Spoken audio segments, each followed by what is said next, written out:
recording. It's Michelle Podcast. Scene one, take two. Action.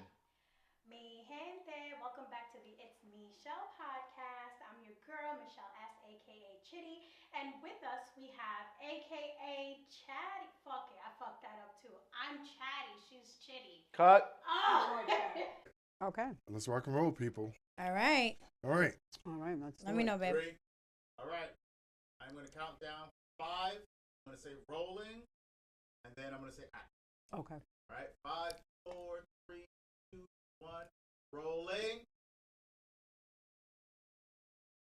Scene 1. It's Michelle Podcast. Take 1. Action. I see you. It's me. It's me. It's me. It's me. It's me. It's me, Shell, bitch.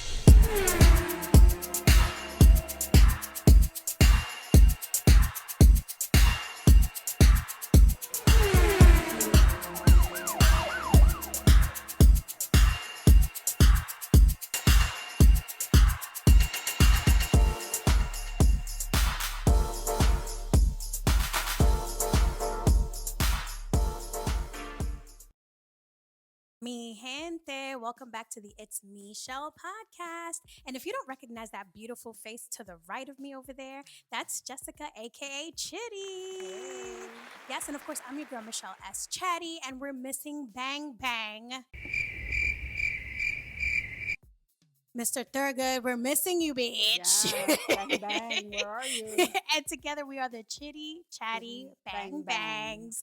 So here we are, okay? If you don't remember or if you didn't watch part 1, this is a 4-part series. This is part 2. Okay, and if you haven't checked out part 1, make sure you head over to YouTube or wherever you stream your podcasts and tune in.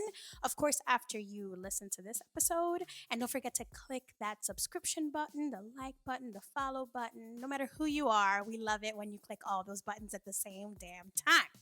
So, Jessica, before we start, how are you feeling? I'm good. Good to see you, Chatty. I'm doing great. Thank you. That's amazing. I'm so glad that you're here. As you can I see, am.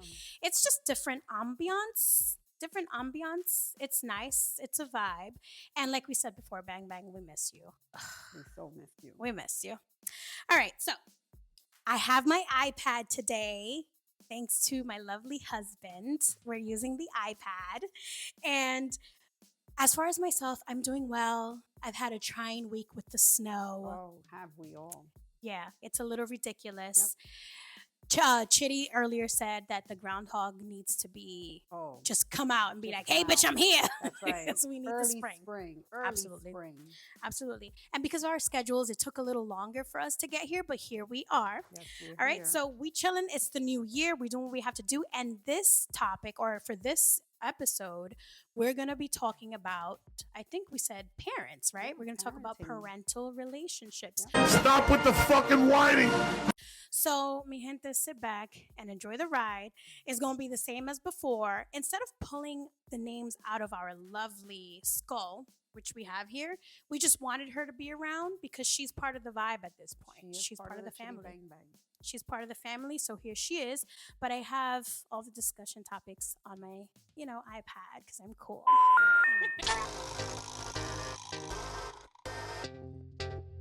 Awesome. All right, so just like before, we have 5 topic discussions, and I think I added like a bonus, which is the same thing we did last time. Okay. We're going to have about 60 seconds to talk about whatever it is, that we feel about that said discussion. And because Bang Bang isn't here, mi gente, you guys can definitely send in how you feel. And I might even post it on Instagram and TikTok now that the ban is over. The 24 ban is over. Yeah. 'Cause that was finally. crazy. Yeah, that was scary. So, we love you, Bang Bang, but because you're not here, La Gente of the It's Me Shell podcast can definitely send in what they feel. I'll post it. I'll tag you guys. So, y'all already know what to do. So, we're going to get it started with Do it. Chitty.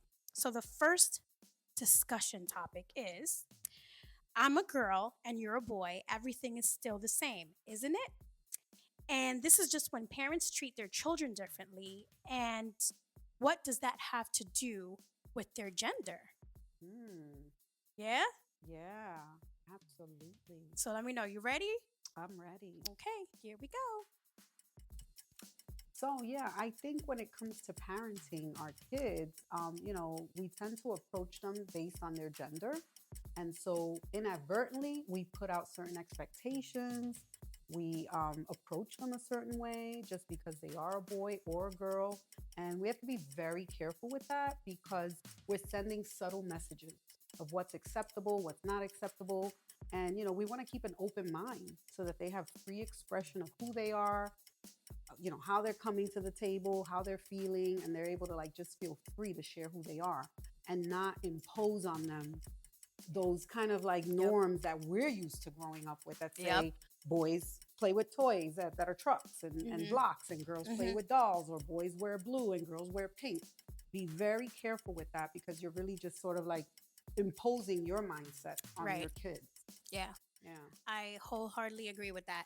Your timer, oh girl, you finished like right on time. Okay. Wrapped it up. Right on time. All right, so I'll start the timer for myself because I want to say I have a lot to say about this, but then I kind of don't. But okay, I'm gonna start the timer. You do. All right, so growing up, I was treated differently than my other siblings, and I think it's more of a cultural thing. I don't want to say it's just specific to Dominicans, but it is very heavily influenced in the Dominican culture for girls or young women to be treated a certain way and for boys to be allowed to run amok and be treated a certain way and celebrated. Okay. So it was very difficult for me to understand like where the fairness was in all of that. Oh, wow. Yeah. And I think that it's really a matter of history when it comes to that sort of situation. Like however their parents raised them is kind of like they just pass it down and there's no breaking the cycle. And I think that's really where we kind of hurt when it comes to that, because it's like, well, that's not fair. It's not right. You already went through it, so as a child myself, I'm being treated unfairly. That's how I feel, so you should know. And my time is up.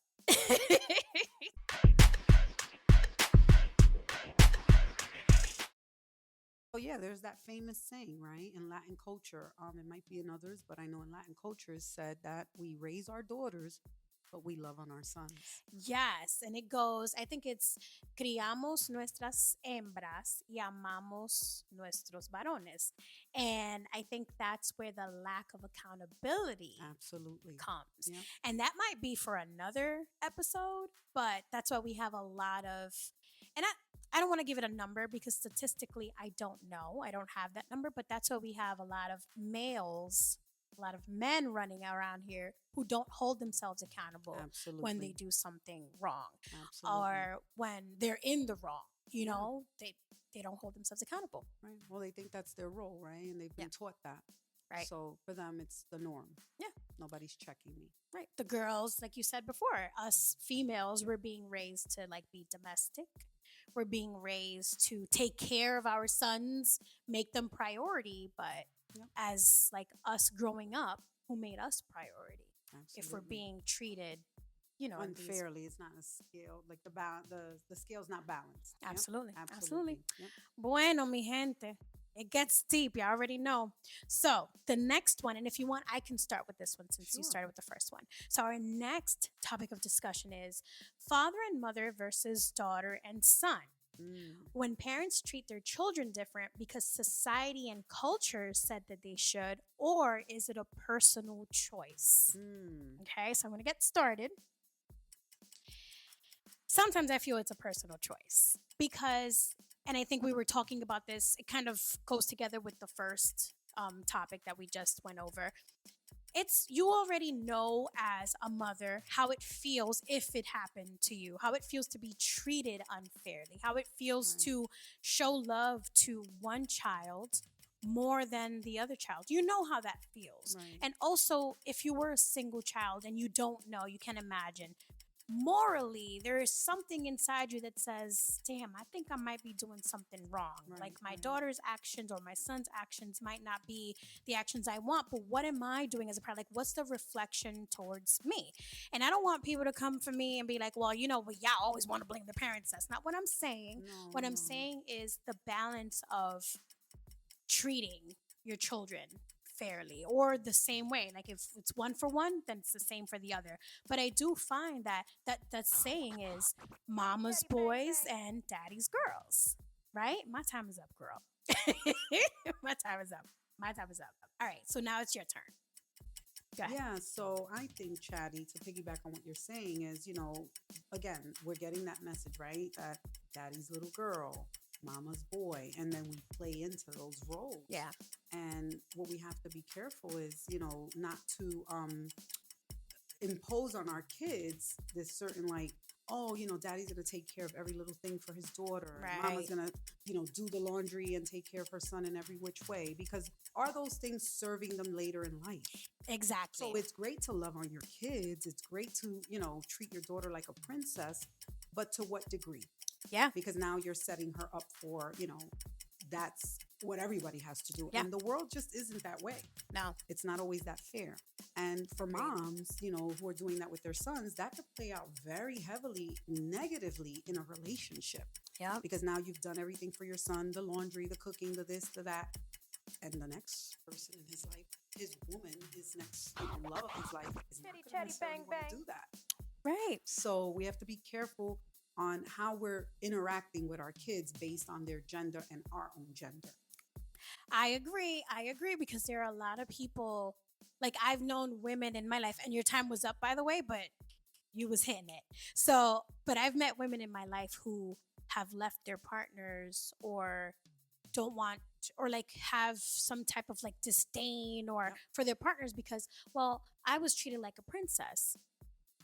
Okay, that's how you were treated growing up. Okay, that's fine. But in the real world, sometimes that doesn't happen. You have to have the good conversations. You have to have the bad conversations. Yeah. You have to be able to mold yourself into what your partner, what you need at that time. Absolutely. You know what I'm saying? If you're going through a hard time, you can't expect me to, I can't expect to be treated like a princess. If we're going through a hard time, we all have to, hands deep in the shit. That's and we right. got to Man get up. out of it. And You man have up. to. Right, exactly. Absolutely. So do you feel that's like a cultural thing? Because sometimes I do find myself feeling like, oh, I have to be independent in this situation when it's like, well, no, that's not the right word I should be using. I don't need to be independent. I need my partner to help me with this. Right. Do you find I think it's both. I think it can be very cultural in the Black and brown community. Yes, Honestly, I do. But I also think it's even bigger than that, and it's societal.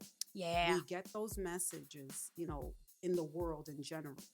In some cultures, again, Black and brown communities, we've been programmed to think that those are our positions, those are our roles to play. So being aware of it helps a lot because then you'll navigate differently. I know with my son, I have a boy.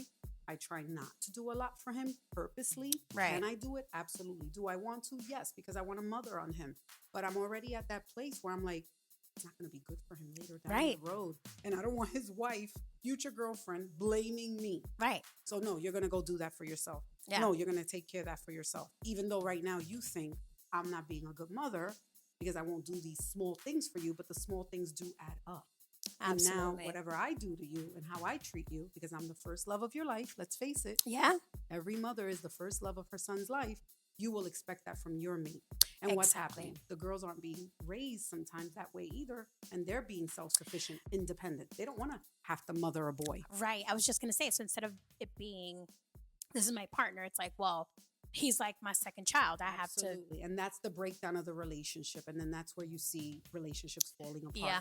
I have to raise him now, or even vice versa. Like she doesn't do anything for herself. I have to raise her now.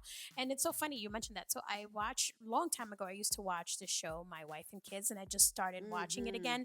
And a lot of it kind of goes into mom and dad who kind of let their kids grow. Like they literally show them what they need to do and then tell them, no, you got to do that on your own. Absolutely. Which is very interesting. You don't have that today. That's right. You don't. You have a lot of kids who are like, well, I don't know how to do this, or I got to call my mom or my dad for this, or they get upset, especially the young kids, they get upset at their parents. I heard that there were youngsters going on interviews with their parents. Yeah. What is that? Yeah. When, we were coming up, you went and you did for yourself. You applied by yourself. And You went for the interview on your own. You went to and from work on your own. right. So this is new. This is like So a we brand new. We can't keep spoon feeding our kids all the things that they Yeah. need, because when we do that, we're to their detriment. It's a disservice to them. Absolutely. It's a So you have disservice. to catch yourself as Yeah. a mother to a son, as a father to a daughter, that you're not providing something that you cannot sustain and that someone else doesn't want to do. Right. You got to be careful with that. Yeah. Make them self-sufficient, and they will be a whole Absolutely. person going into a relationship. Exactly. Man, and that's very different from being an independent person. Being Absolutely. self-sufficient is completely different than being an independent person. Absolutely. Self-sufficient just means, listen, my husband isn't home to do X, Y, and Z. I can do I it. might have to just pull that weight till they get home because Absolutely. that's just this is just what I have to do. Absolutely. But when you're independent, it's like your partner's there. Well, I can do it. I don't really need him or I don't really need her. I can go out and do this on my own. I've been independent all my life. Right. That's not what we're saying different. out That's a here. whole It's two nother different attitude. things. All right, mi gente. So now we're up to, I think this is our third topic of discussion. This one gets a little deep. Okay. This one is to trauma bond or not to trauma bond. That is the traumatic question. And this is when generational trauma is at its finest. And do we attract people in our lives that relate to our traumas? Is that something that we do? And you know what? I'll start with this one. Yes. Yes? please. Okay. So I think that we do attract people that have the same, that we can bond over traumas, right? So there's part of us in our beautiful, tricky little brain where we're like, you know what? We left trauma behind. We're never going to talk about it again. We survived. We made it. But then there's that little voice in the back of your head that once you find somebody or once you notice somebody either having the same tick as you or you relate very well, you're like, well, let's see what you've been through. And you bond over that trauma. Yeah. Now, I don't think it's necessarily I think there are two sides. I don't think it's a bad thing because sometimes, just like therapy, you got to let it out. So if you find somebody who understands you, who's not going to judge you for what you've been through and vice versa, it's almost like a sense of relief, like, finally, somebody who gets me without having to be like, well, why? Well, why didn't you walk away? Or, well, why did you go through it so long? Because sometimes those questions can't be answered, and that's the end for me. Sometimes those questions can't be answered. Sometimes it's just like, I had to go through it. There's nothing I could do, especially because we're talking about parental relationships. That must mean there's age involved, right? I can't just be like at my tender age of 9 and 10 years old, like, bye, you know what? I can't deal with this, so long. I still need room, board, and food. Right. You know what I'm Absolutely. saying? So they're just different things that happen during trauma bond, in my opinion, as well, because you end up really feeling comfortable. And to me, this is the good and bad about it. You feel so comfortable with a person. I know my time is up, but this will be quick, okay? You feel so comfortable with a person where you're like, I don't want to let go of this person now. Right. So now you and this person are joined at the hip because you're bonding so much that you're like, only this person can understand. Only this person knows what I went through and doesn't judge me, and that's okay. Right. So I don't know. It's good and bad when it comes to trauma bonding. You know what I mean? Okay. You ready? Go ahead, girl. So yeah, to piggyback off of what you're saying, Chatty, I think that trauma bonding definitely happens in relationships. I mean, it's like a magnet, right? Absolutely. You've been through something in the past. They've been through something. We've all been through something. And for some reason, when we connect with a person, it's typically because we recognize trauma, right? Yep. Or we know that we can understand their trauma and they could probably understand our trauma, and that helps. It could be a good thing. It could be healing. Yeah. Yep. If the person is non-judgmental about the trauma. I hear people saying a lot of times, oh, it didn't work out because she had issues. Oh, he had issues. We all have issues. Absolutely. Tell me one person who doesn't have issues. Right. Even if you grew up in a perfect white picket fence, 2-parent home, vacations left and right, you had issues. Yeah. So the question then becomes, how can I receive your trauma and not let it be part of my trauma or absorb it, but just be there for you, listen to you, help you heal. And if we're not judgmental, then I think we're able to be there for somebody with their trauma. So yes, we are going to be attracted to other trauma. Yeah. It just is familiar. You see it, you recognize it. That's why it comes to you. That's a perfect word. But It's just familiar. being careful that you don't absorb it as your own, but you can also be a springboard for that person to process it. There's nothing more beautiful. You could just be there for somebody. Absolutely. No That's judgment. great. You can be an ear for somebody. And if it's trauma that you're familiar with, Mhm. whatever that trauma is, then you can lend something, right? Because maybe you've healed through it or you're in the healing process. Right. So it doesn't have to be a bad thing. But yes, we do trauma bond. Oof. And I don't think that's always a choice. Exactly. I agree. Oh, girl, trauma. All right, Mahindra. So we're halfway there. I think this is our fourth. Yep, this is our fourth topic of discussion here. And this one is when customs and traditions make or break everything. And these are the patterns that we learned because we had no other choice. But did our parents have a choice? You want to take this one first? Interesting. Okay. Yeah. So what I'll say about this is, and I've been talking about this recently with several friends. A lot of times I don't even think our parents were aware of a choice. At least in my generation, when I was coming up, my mother, she's a 40s baby. Okay. And culturally, I'll just add that it was part of the custom in a Puerto Rican household or Latin community to not question a lot, to just do as you're told, to stay in your place, to follow whatever was passed down. And so what you find is that those parents and their children clash because as we start to get more educated, and I was getting educated, I was like, this isn't necessarily right. It's how we're doing things, but it's not necessarily right. Okay. And so I kind of like challenged that, challenging the status quo, right?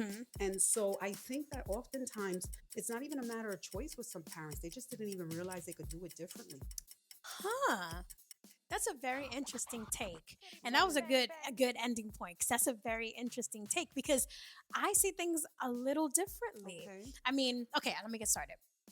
So a lot of the points you had, I definitely agree with, but I think, like you said, it has to do also timing, right? Like my parents from late 50s. Okay. So it was just definitely very different because I do feel they had a choice, especially because like my parents migrated here. So when you come here, it's a whole new world, right? Absolutely. Culturally, emotionally, the things you learn physically, everything is different. So it's like, well, you're learning all these new things. We should have kind of like all learned together in a sense, but instead it was just like, nope, this is all I know. This is how we're gonna do it. It's almost like autopilot, all because that's all they knew. That's literally what we're gonna pass down. And sometimes when you pass certain things down, that doesn't necessarily mean you're passing down the best of the best. Right. And no fault to them because that's all they knew. But it's like, well, there was kind of a choice because you came, like, it's a melting pot. So culturally, you're learning so many other different things. Right. It's like, well, maybe you could pick and choose to model the parenting a little differently. Right. But could that have been a result of, not wanting to parent differently because you didn't want to let go of your culture? And that's exactly what it is. Too. And that's what happens. Because then you feel like you're giving into the American way of doing things. Exactly. So then you say, no, we're going to do it this way. This is how it's done, even if it's not the best way. Absolutely. And a perfect example of that is I was talking to Shani Wanka-Onobi about this, I want to say last night. Like, I was born here, raised in the city, and I didn't speak English was not my first language. And that's okay because, every household looks different. But my parental figure took it a step further, was like, no, she's not going to learn English at all. Wow. So up until I was like in third grade, where teachers at this point and like the principal was begging, like, we need to make a change. Like, she's struggling. She can do so much more. Wow. And that's where the shift came in, only because other people had to come in and say, listen, there's a lot more potential here in this little one, but she's being held back. And that barrier right now is language. No one wants to hear that as a parent and as someone who's like so cemented in their culture. No one really No. wants to hear that Absolutely. their own culture is what's keeping their child behind. Right. Absolutely. So that was a struggle. And it was a struggle not only for my parental figure, but also for me because I'm trying to navigate all these changes. And that's what people don't understand. Like, it doesn't only affect you. I feel sometimes it's very selfish of a thought, like, oh my gosh, but if she does this, everything I did goes down the drain. You have to think, how does it affect the child as well? Right. Because they're the ones going through it. That's right. So that's where I am. That's my hot take. All right. I hear that. Yep. All right, mi gente. So we're down to number 5. Okay. And this one is parenting has stages too. So I'm giving people props, okay? Don't come for me. Yes. But this one is the different stages of parenting during the different stages of, I guess, a child growing up, from childhood to adulthood. Right. Okay. Right. Do you want to start Teens. this one? Yeah, Yeah, because exactly. it's a whole slew. You have, what is it? You have infant, toddler, adolescent, teenager, adulthood. Like, yeah. it's a lot. It's a lot of stages that kids have to go through. Absolutely. You know? yeah. So do you want to start this one off? Sure, yeah. Okay. Here we go. Yeah, so I think that, as parents, we definitely approach our kids differently at different stages. I now have a 14-year-old. He's a teenager. Very challenging time. It is. And I can no longer approach him and, parent him the way I did when he was a toddler, right? Mhm. Because as a toddler, he didn't know he had choice. Right. And sometimes he just did whatever he wanted to do. And then as he grew older, he realized he still didn't have a lot of choice. And he was more cooperative, right? And he went along with whatever I suggested. And I made the plans. And I made all his choices pretty much. He just kind of like fell in line. Mm-hmm. As they get older, they start to see and experience more, be exposed to more. They're talking to friends. They're getting ideas from other friends and how they are living and how they're moving. And it makes them feel like, hey, I don't have to do things the way my mom and dad say. I don't have to do things the way I've always done them. And so now choice is introduced. And so as a parent, we have to adjust to that. Otherwise, we're going to be fighting a really tough battle. And so then we become the ones that have to compromise more to meet our kids where they're at. Mm-hmm. And so, I think you definitely parent differently at different stages. I'm not there yet at the adult stage. I look forward to it. I hope there'll be more like, cohesiveness and, cooperation. But right now, it's a tough time, and you're going to get a lot of pushback. Agreed. I think that there are levels of learning as well. So hold on. Let me start my timer. There are levels of learning, people. Okay, so the same way you treated your child when they were a toddler, where you have to teach them how to, use the bathroom, clean up after themselves, do little songs and jingles so they learn certain things and learn routines and discipline, is not the same way that they're treated once they become even even an adolescent. Yeah. Because you also have to think about the changes they're going through themselves. They have a lot of hormonal things going on, which we will not get into, but that also affects their mood. It affects how they look at their parents sometimes. They think everything is unfair. All the time. You're asking me to clean my room? That is so unfair. And I think as parents and even our parents, they would get angry for us having that sense of autonomy with our thoughts. Exactly. I'm allowed to think this is a little unfair. I'm not trying to be crazy and be mad and, busting down walls and doors because you're telling me to clean up my room. But I am allowed to feel like, well, my friends aren't doing this. Why do I have to do it? And like you said, I like what you said. I know my time is up, but Bang Bang isn't here, so we get to do what we want on this episode. Right. Bang Bang's not okay, here. Bang Bang. So thanks to you. It's all your fault. But you get that sense of, I don't know, I just you have these outside influences coming in as well, right? So if your friends are telling you, well, I don't have to do that at home, that's crazy. You have to do that. That's when you start it's like inception, right? It starts spinning in your mind. You have that idea and you're like, well, then why do I have to do it? And coming from where we came from, you don't talk back. But you know what my pushback's on that, right? What? Then go live over there. Facts. Facts. Go live over there. If you have a problem, then go to their parents and see if they That's right. provide room, board, hugs, right. love, That's right. food, the same way I cook it, by the Absolutely. way. That's You know what right. I'm saying? That's right. But that's okay for them to think that way. I think it becomes an issue when they start getting like, disrespectful or Absolutely. defiant. Yep. But also then you have to kind of mold yourself to see, how am I going to handle this? Because Right. again, coming from our time, calladita te ve más bonita. Oh, You're seen, absolutely.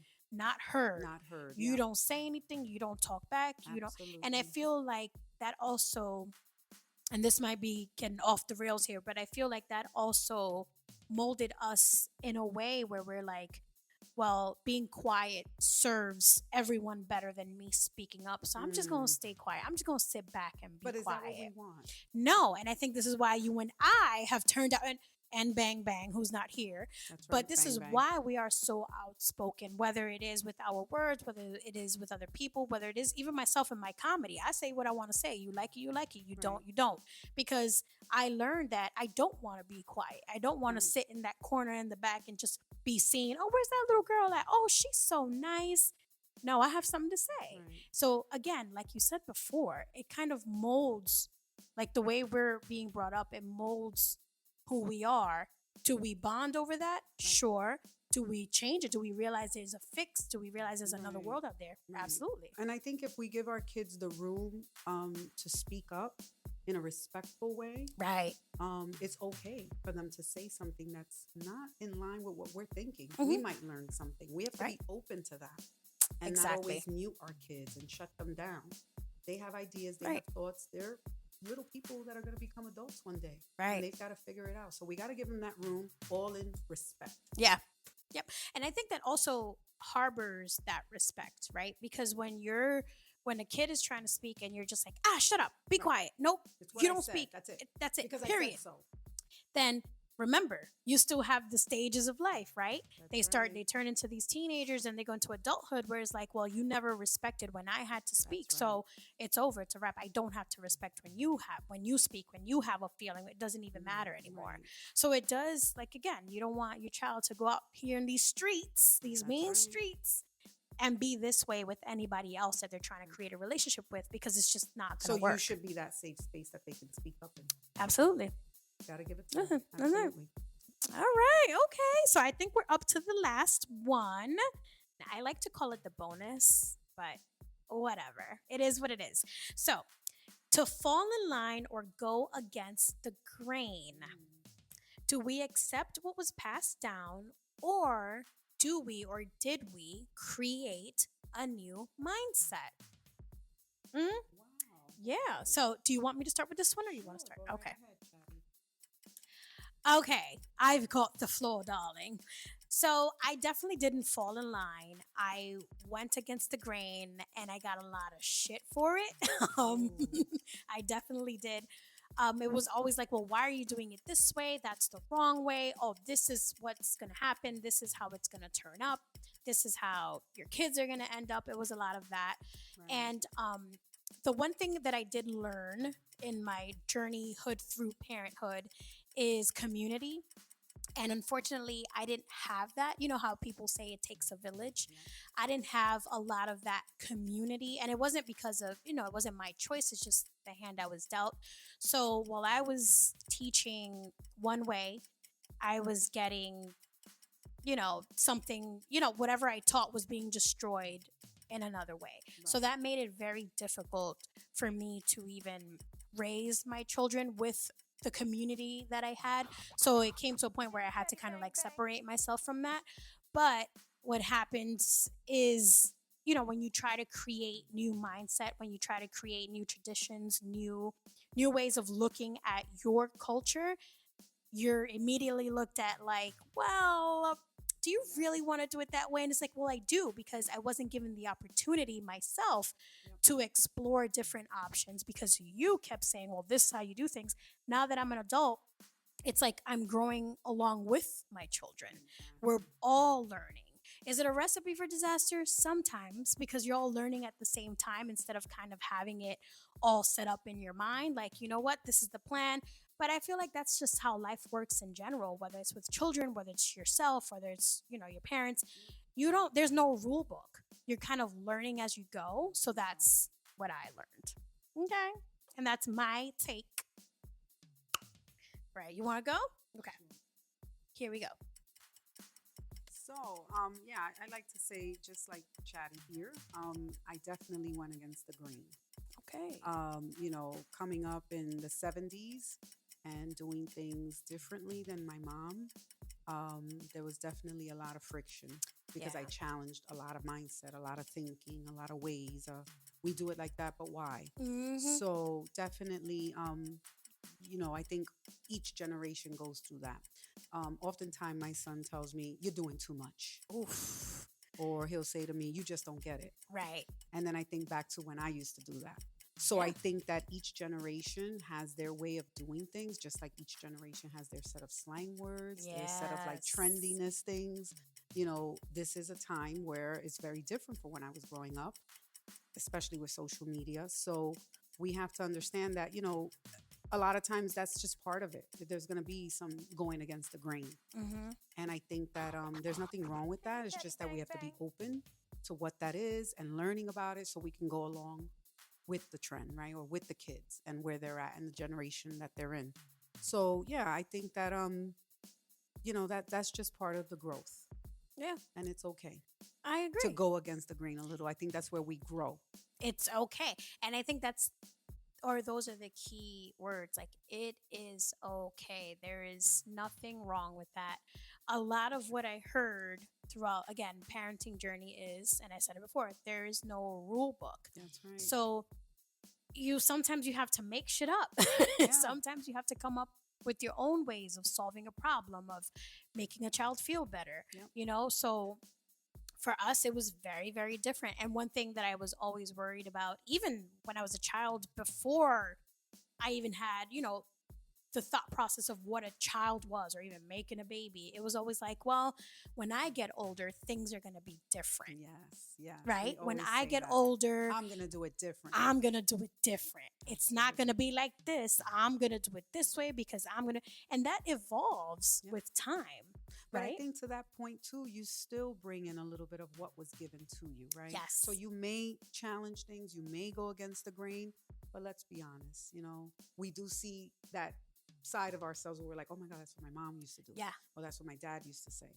Or this is like something that my mom would say or do. Right. Or she's thinking this way, now I'm thinking this way. You can't help but bring some of that in, but you're also going to have your way of doing things and thinking, and you want to hopefully evolve, because it is about evolving. We just can't apply the same things that we did 50 years ago today. Life's different. And that's what it is. The Like, world is times change.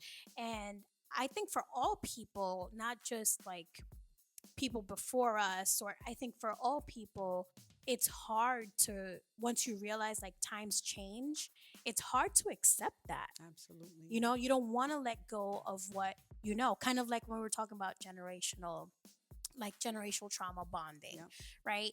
You let go of it, but part of you feels good when you find somebody that can relate. So it's kind of like, well, this was comfortable for so many years, and now you're saying that this is over and there's a new generation and things are changing. There's a new way, and kids are thinking differently, and I have to change the way I parent. Or that's hard because you're like, well, what if I can't do it? Right. How do I figure that out? But I think you could run the risk of being left behind. Right. It's like our parents, right? They don't necessarily know how to work social media. They don't know how to work these digital devices. Right. But, you have to teach them, because truth is that's the world we're in. Yeah. And so if you don't want to be left behind, you got to kind of go along with some of it, right? To some extent. Absolutely. I find even myself, mi gente, I find myself like, well, social media is out of control. Yeah, right. What is good, and part of me is like, damn, I'm sure the first time the internet was ever plugged into anyone's home, that's probably someone's parents thought, right. like, this is gonna ruin the children and ruin lives. Right, and right. So we do, like you said, we do bring some stuff with us, whether we like it or not. Yep. Sometimes our parents do come out. Yep. At times you're like, ugh, all right. Yeah. And we just got to kind of support them and help them along, right? Yeah. And you got to take the good parts of it and, leave the bad parts behind. Absolutely. Oh, mi gente. Yes. And just like that, we've reached the end of the It's Me Shell podcast. But before we go, I want to remind you to make sure you tune in on Yes. YouTube. Make sure you subscribe. Make sure you click on the like button. Don't just be a little spy. Make sure you do what you got to do because we love all the attention. Yes, All right. we do. And of course, there is no Chitty Chatty Bang Bang without Bang Bang. Yes, Hopefully he Bang will. Bang. I know we missed you, babes. We missed you, Bang We missed you. Bang. Okay. So hopefully he's back for episode 3. And if you haven't heard, you're gonna hear it now. This is a 4-part series. This Yes. is part 2. So stay tuned for part 3 and 4. And don't forget to tune in wherever you stream your podcasts. Don't forget to follow your girl. It's me, Shell Podcast, on all social media platforms. Link in my Instagram bio. And with that said, is there anything else you have to say, Chitty? It's been a pleasure. Like always. Always, yes. Peace and love. We out. Peace. I see you. It's me. It's me. It's me. It's me. It's me. It's me. It's me. It's me. It's me. Shell.